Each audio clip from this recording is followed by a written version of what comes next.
গণতন্ত্রের মাঠে এনসিপির যাত্রা রাজনৈতিক দল হিসাবে যেদিন শুরু হয়েছিল সেদিন থেকে আমি আশাবাদী হয়েছি এদেশের রাজনীতিতে আমাদের তরুণদের অংশগ্রহণ আমাদেরকে আরো বেশি মর্যাদাবান করবে, উৎসাহিত করবে, এদেশের রাজনীতিকে অনেক বেশি বেগবান করবে এবং তারুণ্যের চাহিদাকে ধারণ করে এই দেশকে এগিয়ে নিয়ে যাবে। আশা করি এই এক বছরে তারা অনেক দূর আসতে সক্ষম হোক। রাজনীতিতে নির্বাচনী সমঝোতার মধ্য দিয়ে, নির্বাচনী জোটের মধ্য দিয়ে তারা বাংলাদেশের জাতীয় সংসদে 6টি আসন পেয়েছে।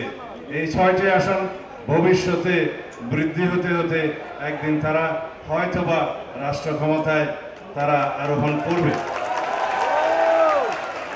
সময় লাগবে, কিন্তু সবকিছু ওভারনাইট হয় না এবং আমি আশা করি রাজনীতির এই কণ্ঠকাকীর্ণ মাঠে যাতে সবাই উত্থান পতনকে আমরা মেনে নেই।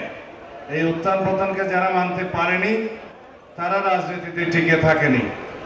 এই রাজনীতিতে মানুষের চাহিদাকে যারা ধারণ করবে এবং জনগণের চাহিদাকে সমুন্নত রেখে এদেশের সকল মানুষকে রাজনীতিতে অংশগ্রহণ করার জন্য উৎসাহিত করবে, সেরকম একটি রাজনীতি বর্তমান প্রজন্ম চায়, আগামীর প্রজন্ম চায়।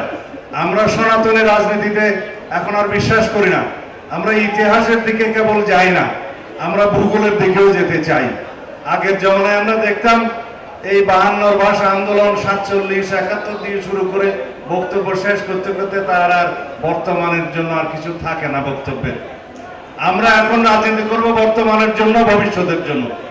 এই ভবিষ্যৎ নির্মাণের জন্য আমি এনসিপির এই রাজনীতিতে এই অংশগ্রহণ এবং এই জাতিকে নেতৃত্ব দেওয়াকে আবারও মনে করে আমাদের জন্য একটি রাজনৈতিক বিশাল বিজয়।